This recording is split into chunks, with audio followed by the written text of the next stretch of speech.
everybody.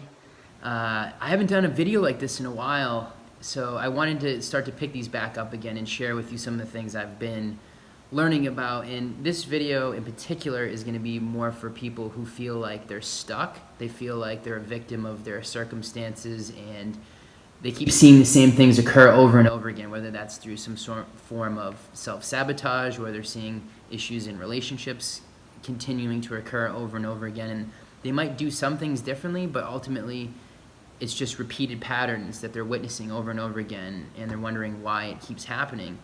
And I think if you can understand what's going on and then how this all works, you can pull yourself out of it pretty, I don't want to say easily, but it just gives you a lot more power and awareness over what you can do to stop these things from happening in your life. And I think what's important to note is how the mind works. You have two parts of the mind. You have the conscious mind and the subconscious. The subconscious is what 95% of our daily activity and functionality is coming from. The subconscious mind is memorized programs and experiences and ways that you've dealt with things in the past. So it's really just a big record of your past experiences. And when anything occurs in your life, your brain starts to draw from memories that of things that you've gone through before and ways that you've dealt with that, something that was similar, and then you'll draw from that, and that's how you will react. So you hear the word react, that's something that's memorized, that's not anything new. So you hear the term, mindfulness, and what that is, it's just, instead of reacting, it's stopping yourself and giving yourself a little bit of a gap so that you don't react and you're able to consciously choose a new way of responding to something rather than letting your subconscious handle it for you. And so the conscious mind, which is only about 5% of our daily life, even though we think we're living consciously and we know what we're doing, we're really relying on so much of our old programming to get us through the day.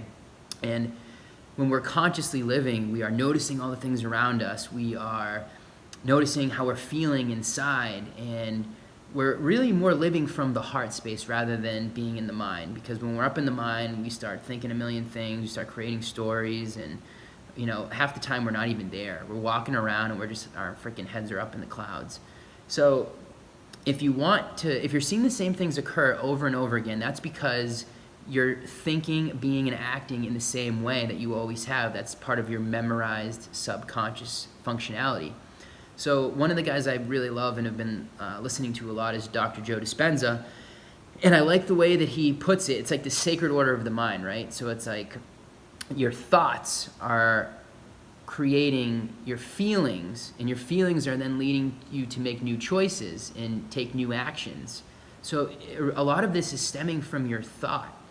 And through the subconscious, we're having about 90% of the same thoughts today as we had yesterday and the day before that, and months and weeks and even years before that. So again, a lot of it is old, and that's why we're doing things in large part the same way. So if we want to change this and we want to introduce new things, we have to consciously choose to intentionally give ourselves new thoughts. And we need to become aware of the recurring thoughts that we're having all throughout the day. And we need to notice what those are. And then we just need to start putting in things that we want to put in. So an example of that would be, like, for me, I want to be more of a grateful person. I want to be more compassionate and outgoing and creative and spontaneous and fun. And I'm not going to have any of those things if I'm relying on the ways that I used to do things and my old programming. So I need to reaffirm these new ways or these new qualities of being every single day. So I need to tell myself that I am these things, and I need to start feeding my mind with really positive material that makes me feel good.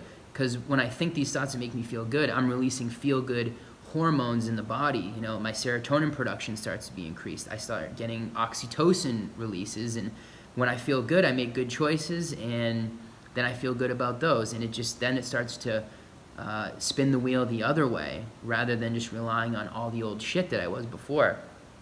So just to explain, the subconscious is belief systems. And what are belief systems? They are ways of thinking over a certain period of time and the way that you perceive the world. So you're having these thoughts, and the thoughts that you're having recurrent from a day-to-day standpoint start to become your attitude. So if you're someone who has a really positive attitude, you are intentionally seeing the good side of things in life. You're feeding yourself good, empowering thoughts that make you feel good, and you're doing this every day. You're seeing the glass is half full, and you're always looking for something good in whatever happens. So if something that you might perceive as bad, or might put you in a victim mode mindset, you're just seeing that as a teacher, as a beautiful opportunity to grow and evolve as a person.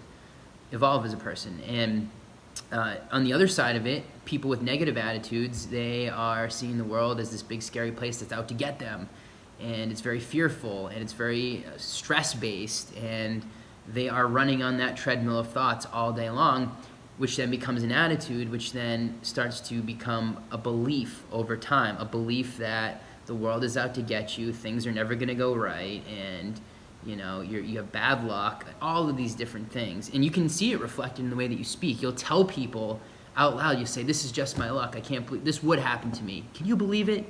Like, this happened again.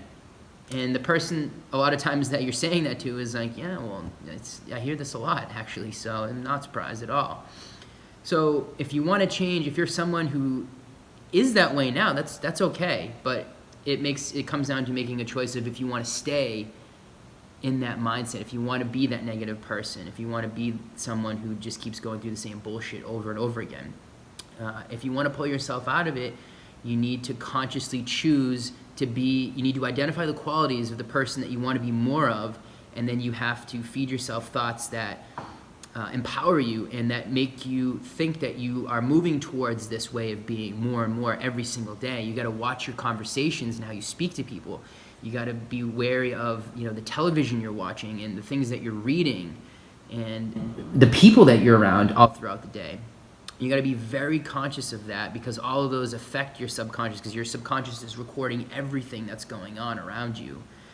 And the more conscious you become of these things and you start to feed your mind positive, loving, encouraging thoughts, over time those become attitudes, like I said before, which then over a longer period of time become your belief systems. And the beautiful thing about this work is the more that you do it and it starts to become a belief system, your mind then becomes your ally rather than this wild animal that's just all over the place and out of control and not helping you at all, making your thoughts very sporadic and giving you feelings of anxiety. You want your mind to be your friend. You want your mind to be feeding you thoughts of love and inspiration and creativity. And it's able to do that, but it needs your help. It needs you to play your part and consciously put good stuff in there. So when you're starting this off, you can even see, like, when you wake up, what's the first things that you start to think about? Like, oh, I gotta do all this shit, and like, I gotta do this job I don't really like.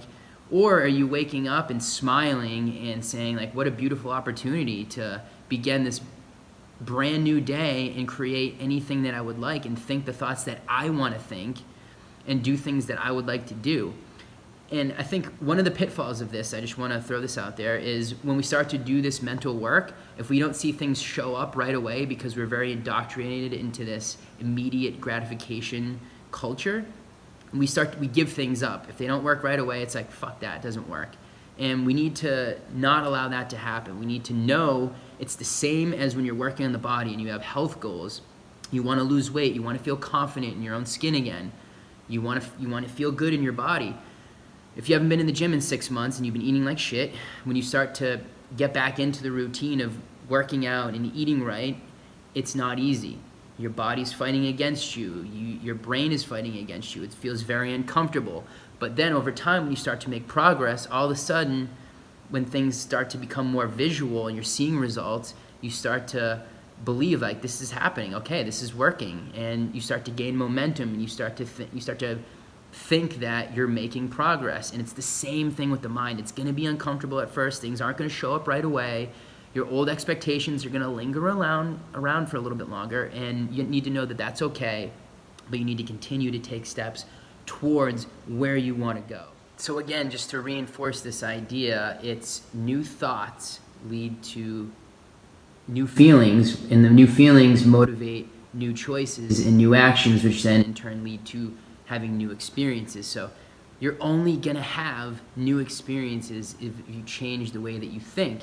Because if you're thinking the same things over and over again, it's just creating more of the same feelings, and it's leading to more of the same choices and the same actions that you're taking.